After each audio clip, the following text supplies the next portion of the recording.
Good evening everyone, কেমন আছেন সবাই? নিশ্চয়ই ভালো এবং আশা করি ভীষণ ভালো কাটছে আপনাদের সময়। ফ্ল্যাশ লাইটের আজকের আয়োজনে সবাইকে আমন্ত্রণ জানাচ্ছি আমি ইন্দ্রাণী। দর্শক, এন্টারটেইনমেন্ট ওয়ার্ল্ডের লেটেস্ট সব আপডেটস রয়েছে আমার কাছে, শেয়ার করব শুধুমাত্র আপনাদের সাথে। তাহলে চলুন শুরু করি আজকের ফ্ল্যাশ লাইট। আর শুরুতেই ফ্ল্যাশ লাইটের আলোয় জেনে নেব বিনোদন জগতের সর্বশেষ আপডেটস।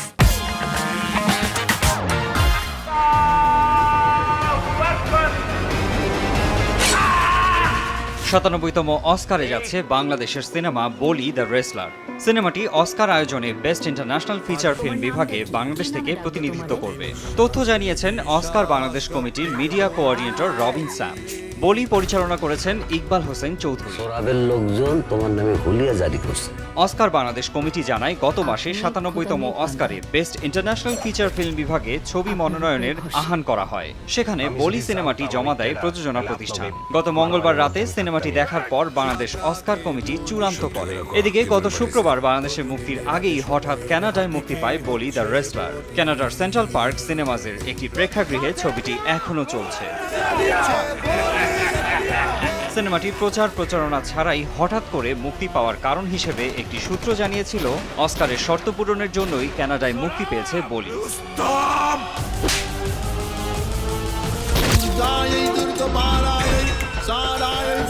পশ্চিমবঙ্গের পরিচালক প্রতিম দিগুপ্তর চালচিত্র সিনেমা দিয়েই টলিউডে অভিষেক হচ্ছে ঢাকার অপূর্বর। গত বছর শুটিং শেষ হলেও এতদিন সিনেমাটি মুক্তি নিয়ে কোনো তথ্য পাওয়া যাচ্ছিল না। অবশেষে সুখবরটি, চালচিত্র সিনেমার প্রযোজক ফেরদৌসুল হাসান জানিয়েছেন, এবছরের বড়দিনে পশ্চিমবঙ্গের প্রেক্ষাগৃহে মুক্তি পাবে ইনভেস্টিগেটিভ থ্রিলারটি। গতকাল প্রকাশ করা হয় এসব চরিত্রের ফার্স্ট লুক। এতে অপূর্বকে দেখা যাচ্ছে লাল পাঞ্জাবিতে গাল ভর্তি দাড়ি, কৌতূহলী দৃষ্টিতে তাকিয়ে আছেন। জোকার নির্মাতা টড ফিলিপসের অ্যান্টি হিরো সিনেমা জোকার পুরো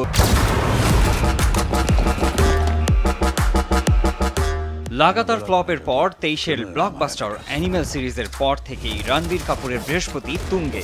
একের পর এক বিগ বাজেট প্রজেক্টের মুখ দেখছেন তিনি। নীতিশ তিওয়ারির মেগা বাজেট রামায়ণে রামের ভূমিকায় রণবীরের ফাঁস হওয়া লুক ইতিমধ্যেই সাড়া ফেলে দিয়েছে।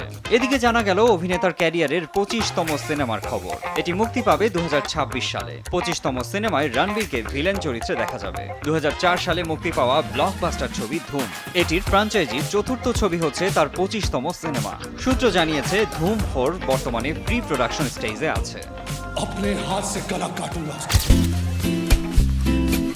এবছর মল্লিক বাড়িতে বড় করে পুজো হচ্ছে না আগেই জানিয়েছেন কোয়েল মল্লিক। তবে এবার দেবী পক্ষের সূচনা হতেই সুখবর দিলেন নায়িকা। তাদের পরিবার বড় হচ্ছে, দ্বিতীয়বার মা হতে চলেছেন কোয়েল।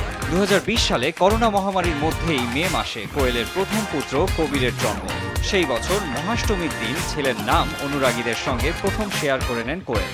এক ফ্রেমে দেখা যায় কোয়েল, নিষ্পাল ও তাদের সন্তানকে। এবার ঠিক ৪ বছরের মাথায় ফের দ্বিতীয়বার মা হওয়ার খবর প্রকাশ্যে আনলেন এই নায়িকা।